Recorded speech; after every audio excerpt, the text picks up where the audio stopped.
Hello, everyone. Welcome back to Unbreakable You. I am your coach, Olga, and I really appreciate you joining me today for this live. Whether you're watching me on replay or you're watching me live, I'm glad you are here because today I want to talk about something very close to my heart, very emotional, and something that so many people struggle with but don't always understand. And I myself guilty of that same thing as well. And it's that question of why do we keep going back to the same person, even when we know that this relationship or that person is not good for us? Why do we say, I'm done, this is the last time, I deserve better, and then somehow we find ourselves right back in the same situation? If you've ever felt that internal conflict, where your mind knows the truth, but your heart keeps pulling you back, this conversation is for you. And I want to say this clearly. This is not weakness. This is emotional conditioning. And today I'm going to help you understand what emotional conditioning is, and most importantly, how to break that. One of the most powerful experiences is feeling divided within yourself. Part of you knows this relationship is not healthy. This person cannot meet your needs. This dynamic is hurting you. But another part of you still feels attached, still hopes, still wants to work it out, and still believes. So you leave, then you think about them, then you miss them, then you go back, and the cycle repeats. And many people start asking, what is wrong with me? But the truth is, nothing is wrong with you. What you are experiencing is a pattern of your nervous system that you have learned. And here's where it gets really important. Most people think they are attached to the person. But in reality, you're not attached to the person. You are attached to the emotional pattern. Emotionally unavailable relationships create something very powerful. It's called intermittent reinforcement,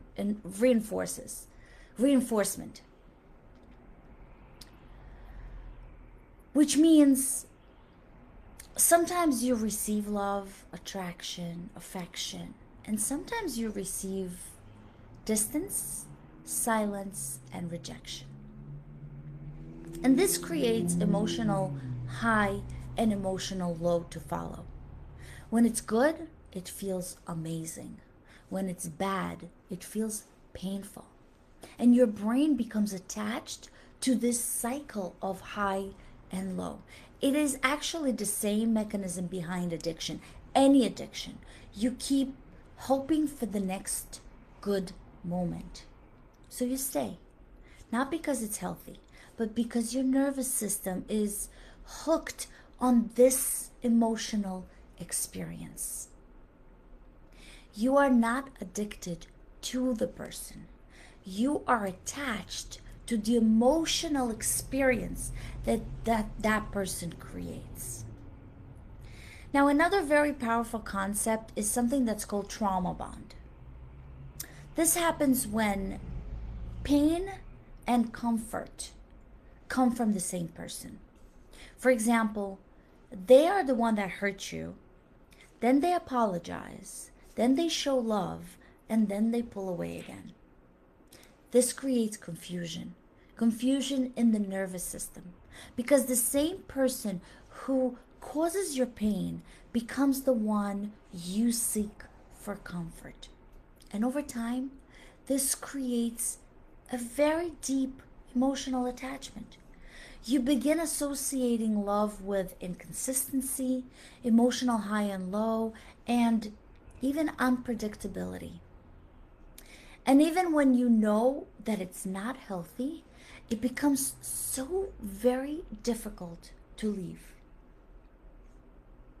Now, logic doesn't work here. This is why people say, I know better, but I still go back. Because this is not a logical issue. This is a nervous system issue. Your mind understands, but your body is still very attached. Your nervous system says, this feels familiar. And familiarity feels like safety, even when it's not really so. That's why healing is not just about thinking differently, it's about learning to feel differently. And we already talked about the anxious avoidant dynamic. And at some point in my life, I found myself in a relationship where I cared deeply about a person. I wanted connection, communication, emotional closeness, but the person that I was with had a very different pattern. Whenever things started becoming deeper, he would pull away. And when he pulled away, I felt anxious and tried to reconnect. So the more I moved towards him, the more he created distance. And the more distance he created, the more I felt like I needed to close the gap. It became this exhausting push-pull cycle. And for a while, I really didn't understand it. I thought maybe I was too emotional. Maybe I was just asking for too much. But later I realized something very important. Our nervous system, our nervous systems, me and that individual, were responding to closeness in completely different ways. And without awareness, this cycle would just continue to repeat. So let me ask you something. Have you ever experienced a relationship where the more you tried to connect, the more the other person pulled away? And if you have, you're definitely not alone. But there is a turning point. And that turning point is choosing yourself. And let's talk about this turning point. The moment everything begins to change. And that moment is this.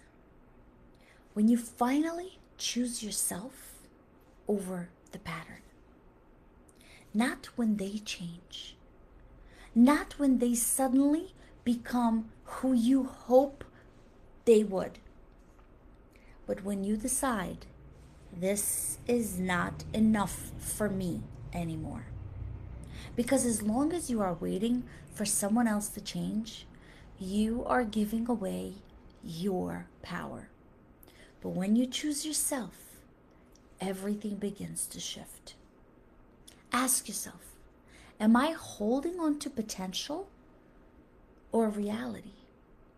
Because many people stay for who someone could be, not who they actually are. And breaking this cycle is possible, but it requires intentional work. That intentional work requires a few steps, and I'm going to go over those steps. The first one is really the most important step, and that is the step of awareness. That's the step when you recognize the pattern. When you notice what is the pattern that keeps repeating. Once you recognize that pattern, the second step is to create space.